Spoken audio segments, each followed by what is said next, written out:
ये कहानी चूड़ामणि गांव में रहने वाले ब्राह्मण परिवार की है, जिसमें दीनदयाल अपनी पत्नी शारदा और अपने पहले बेटे अभिमन्यु और उसकी पत्नी रतन और दूसरे बेटे राघव और उसकी पत्नी सुजाता के साथ रहता था। अभिमन्यु और राघव रोज भिक्षा लेने के लिए जाते थे।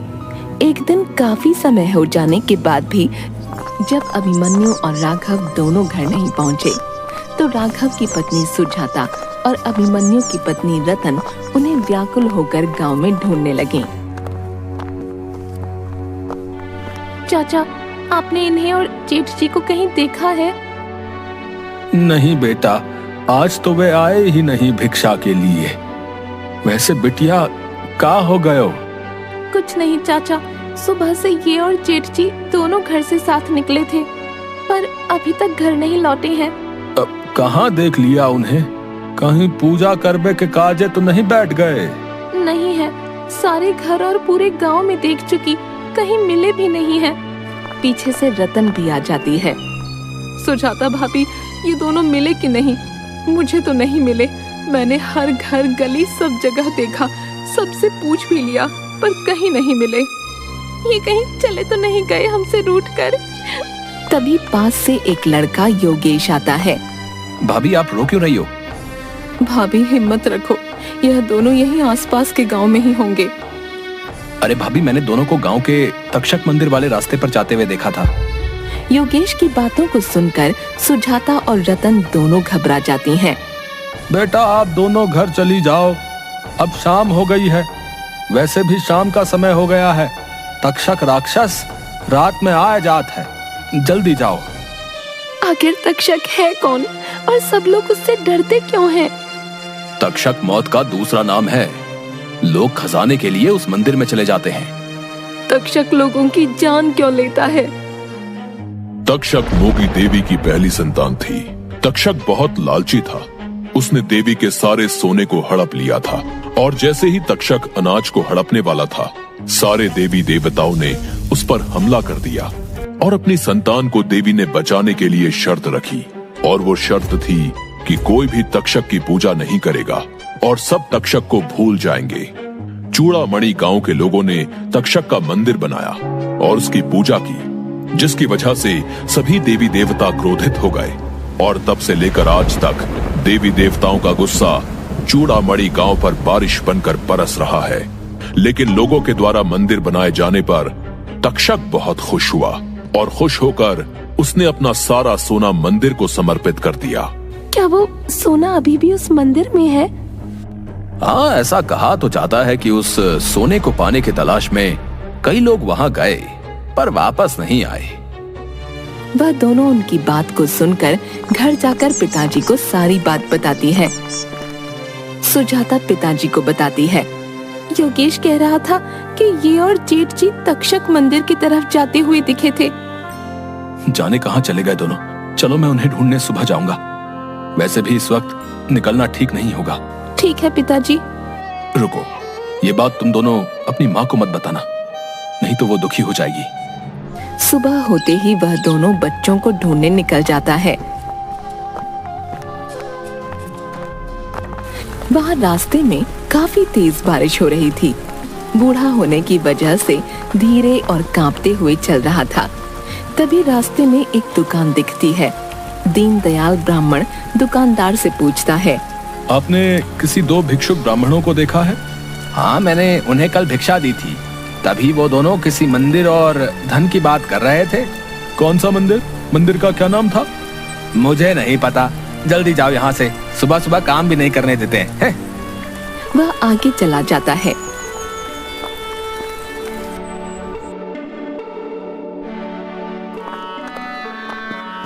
वह पूछते पूछते वही आदमी और औरत के घर पहुंचते हैं, जिन्होंने दोनों ब्राह्मण भिक्षुक को वह मंदिर के बारे में बताया था।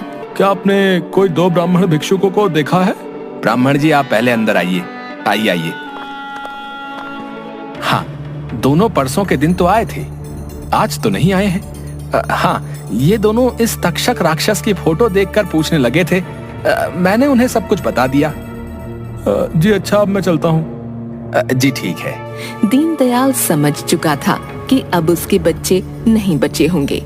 उसे अपने गुरु की बात याद आई जो उस मंदिर के बारे में बताते हैं। वह कुछ सोचकर घर चला जाता है।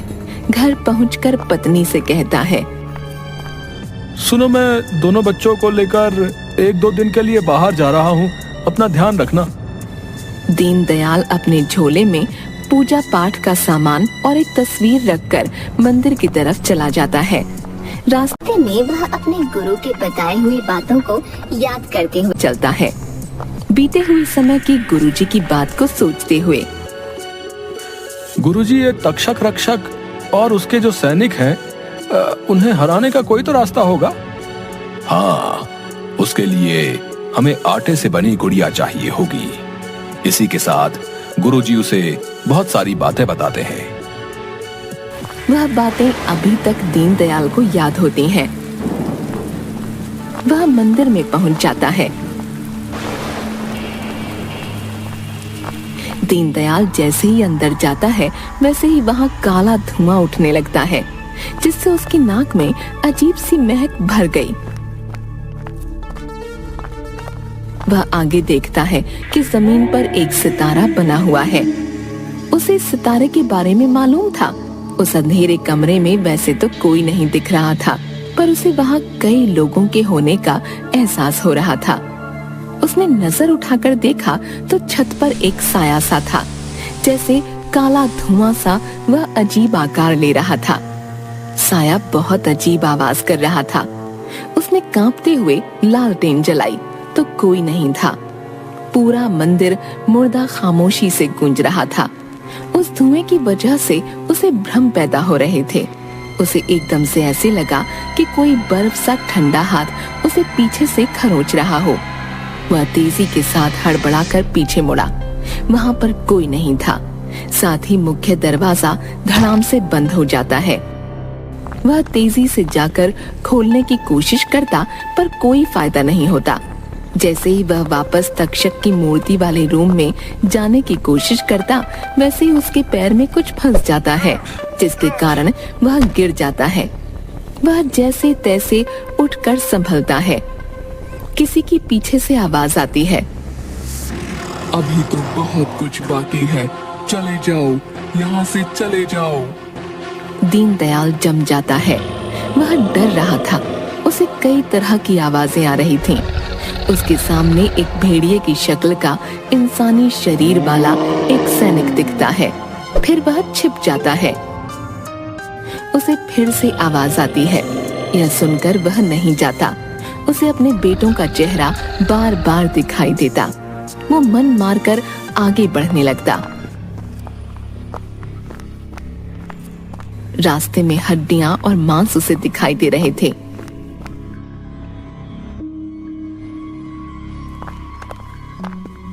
जब वह आगे चला तो उसके पैरों के नीचे बहुत सारे पत्ते थे।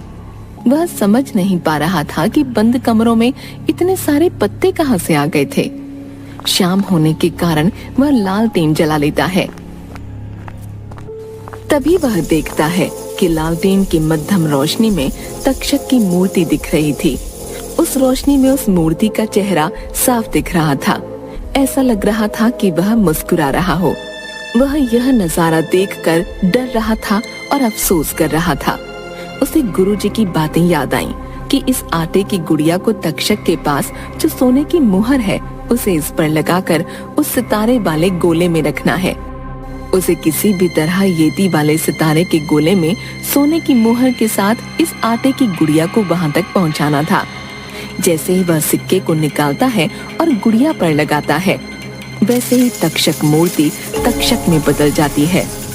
इससे बचने के लिए दीनदयाल मोंगी देवी की तस्वीर तक्षक के सामने कर देता है, जिसके कारण तक्षक कमजोर होने लगता है। उसके हाथ से सिक्का नीचे गिर जाता है। दीनदयाल सिक्का उठाकर भागने लगता है। उसे पकड़ने के लिए सैनिक मानव शरीर पर भेड़िए के चेहरे वाले उसके पीछे लग जाते हैं। जैसे ही सारे सैनिक उसके पीछे आते हैं, वह उसकी थैली में से दूसरी आटे की गुड़िया निकालकर सैनिकों के सामने फेंक देता है। उस अनाज की गुड़िया को वो खाने लगते हैं। साथ ही वह कुछ अन्न के दाने मंत्र पढ़कर सैनिकों पर फेंक देता है। ओम फट एम भाबर भुगी भागनी भागोदरी ओम फट स्वाहा। ओम फट एम भागर भुगी भगनी भागोदरी ओम फट स्वाहा। इसके बाद वह फिर से छुपकर सैनिकों को देखता है तो उन्हें कुछ नहीं होता। तक्षक से बचकर उस सितारे वाले घेरे के पास जाने लगता है।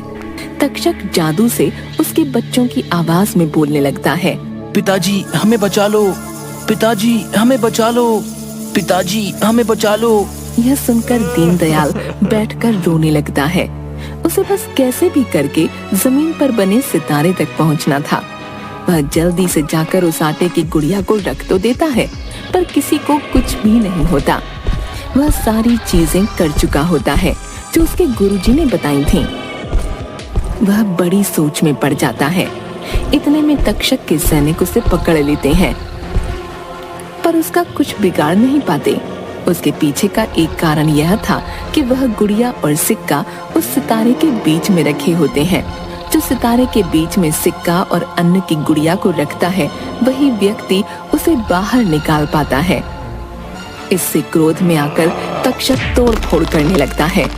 मंदिर में सभी जगह वो तोड़ फोड़ करता है, खासकर एक जगह को छोड़कर। इस पर पहले तो दीनदयाल का ध्यान नहीं जाता, पर उसकी नजर एकदम से उस जगह जाती है जहाँ जरा सा भी तोड़ फोड़ नहीं होती। वह जगह बिल्कुल साफ होती है। तभी चालाकी से साफ वाली जगह पर वह खड़ा होकर वहाँ जो छोटी छोटी आटे की गुड़ियाओं को तोड़ने लगता है। उसमें तक्षक के सैनिकों की जान होती है। वह सारे सैनिक मारे जाते हैं, जिससे तक्षक और गुस्सा होने लगता है। जिसके बाद वह दीनदयाल को मारने के लिए हाथ उठाता है, पर उसे मार नहीं पाता, क्योंकि एक तो वह सिक्का और दूसरा यह खंभा जिससे दीनदयाल चिपका हुआ था। तभी वह मोंगा देवी का आह्वान करता है, जिससे वह देवी प्रकट हो जाती है। तभी दीनदयाल को गुरुजी की एक महत्वपूर्ण बात याद आती है। मोंगा देवी और तक्षक के बीच बात होने लगती है। इसी बीच दीनदयाल जाकर जिस जगह तक्षक की मूर्ति रखी हुई थी, उस जगह से तलवार निकाल लेता है। बेटा तक्षक, यह तुमने और तुम्हारी सेना ने कितने बेकसूरों को मारा है, इसके लिए मैं तुम्हें माफ नहीं करूंगी। तुम मेरा कुछ नहीं बिगाड़ सकती हो। दोनों में युद्ध होने लगा। इसी बीच दीनदयाल उस तलवार से उस गुड़िया और उस सिक्के के 2 टुकड़े कर देता है, जिससे तक्षक की हार हो जाती है। मोंगा देवी दीनदयाल की तरफ देखते हुए, प्रणाम माता, मैं मेरे गुरु से प्राप्त मंत्र से आपके दर्शन प्राप्त कर धन्य हुआ। बेटा, तुमने मेरा आह्वान कर मेरी भक्ति कर मुझे प्रसन्न किया। मेरे पुत्र को इस राक्षस योनि से मेरे द्वारा मुक्त करवाया है। साथ ही इस गांव को देवी देवताओं के श्राप से मुक्त करवा दिया है। बताओ तुम्हें क्या चाहिए? आपके दर्शन प्राप्त कर धन्य हुआ। माँ, मुझे मेरे दोनों बच्चे वापस दे दीजिए। मैं उनके बिना नहीं जी सकता। साथ ही इस धन को भी आप वापस अपने साथ ले जाइए। इतना कहकर दीनदयाल चुप होकर आंखें बंद कर लेता है। तथास्तु, सुखी रहो और धन्य धान से फलो और फूलो। इतना कहते ही दीनदयाल आंखें खोलता है और पाता है कि वह मंदिर के बाहर खड़ा है और लोग जो उस धन के लालच में अंदर मारे गए थे, वह सभी जीवित होकर वापस बाहर आने लगे थे। उनमें उसके दोनों बेटे अभिमन्यु और राघव भी आते हुए दिखते हैं। दोनों पिता को गले लगाते हैं। मुझे माफ कर दीजिए पिताजी, मैं पैसों के लालच में आ गया था, जिसके कारण ये सब हुआ। अब मैं कभी लालच नहीं करूंगा। कोई बात नहीं बेटा, चलो अब घर चलते हैं। माँ तुम्हारा रास्ता देख रही होगी। तीनों मिलकर अपने घर चले जाते हैं। घर पहुंचने के बाद वो देखते हैं कि वहाँ झोपड़ी की जगह एक हवेली बनी हुई थी। दीनदयाल देखता है कि उसमें से उसकी पत्नी व दोनों बहुएं आती हैं। ये क्या है? हमारा घर कहाँ है? यह देवी के चमत्कार से हुआ है। दीनदयाल को उस मंदिर के अंदर के माता के आशीर्वाद की बात याद आती है और सभी खुशी खुशी रहने लगते हैं।